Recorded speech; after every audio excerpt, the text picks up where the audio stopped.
Hi guys, so for today's video, magluluto tayo ng Philippine style spaghetti. Sa inyo, ano bang paraan ng inyong pagluluto ng spaghetti? Ganito rin ba? Madali pero grabe yung lasa. Hindi may lalayo sa mamahalin. Solve ang simple o malaking handaan. Saucy, cheesy, siguradong busog ang kakain.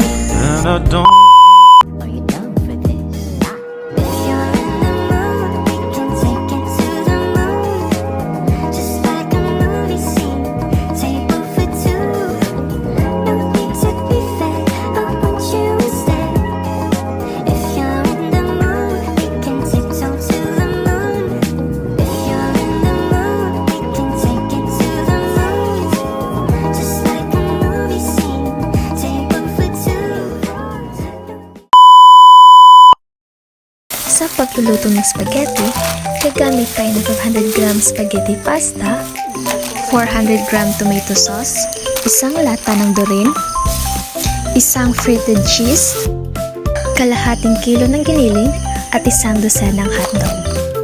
Maghanda ng malaking kaserola, buksan ang kalan, maglagay ng isang kapat na tubig, takpan at hintayin kumulo. Habang naghihintay na kumulo ang tubig, ay ihanda naman natin ang mga sangkap na gagamitin sa pagluluto. At kapag kumulo na, maglagay ng kaunting asin at kunting mantika para dagdag lasa sa pasta at hindi magdikit-dikit ang pasta. Takpan ulit at hintayin kumulo. At kapag kumulo na, ilagay ang 500 gram spaghetti pasta.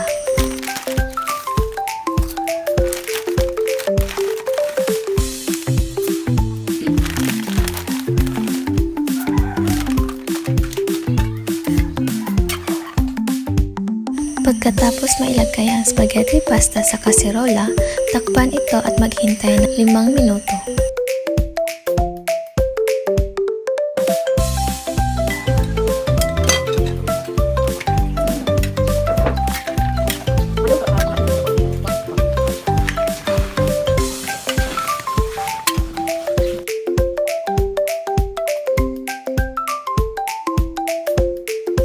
Kapag malambot na ang pasta, patayin ang kalan at isalin ito sa malinis na lalagyan at patuyuin.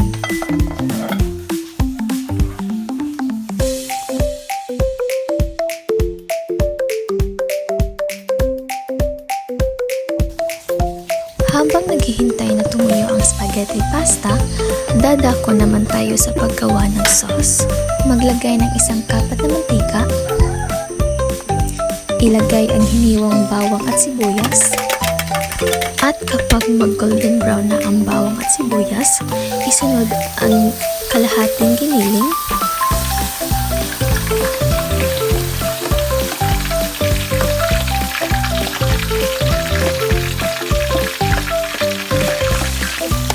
halo-haloin ito at maghintay ng 3 minuto.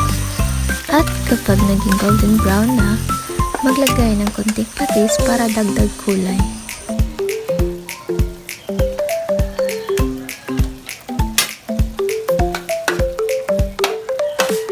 At syempre, hindi mawawala ang mga seasoning para sa mas masarap na Filipino style spaghetti.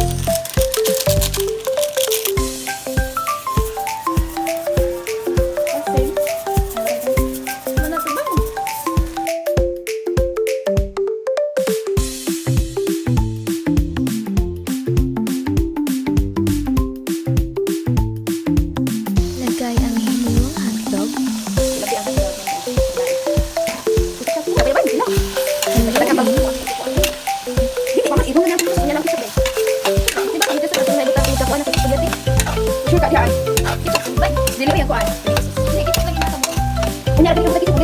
at ilagay ang 400 gram tomato sauce na mapapasarap sa ating luto.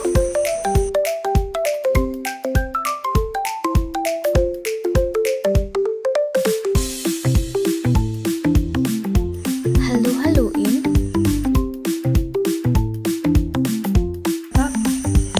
At kapag hindi mo pa na-achieve ang gusto mong kulay, pwede kang maglagay ng 200 gram na ketchup. Any brand of ketchup, pero ang ginamit namin is banana ketchup para manamis-namis. Para maging creamy ang ating Filipino-style spaghetti, maglagay ng isang latang condense.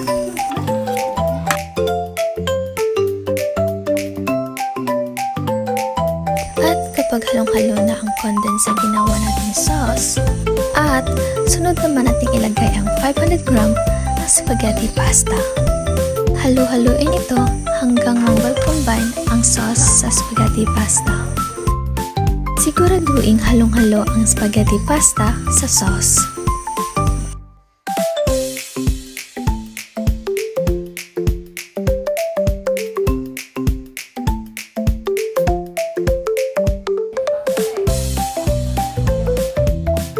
At ayan, luto ng ating Filipino-style spaghetti pasta. At hindi pala mawawala ang paglagay ng keso sa ibabaw ng ating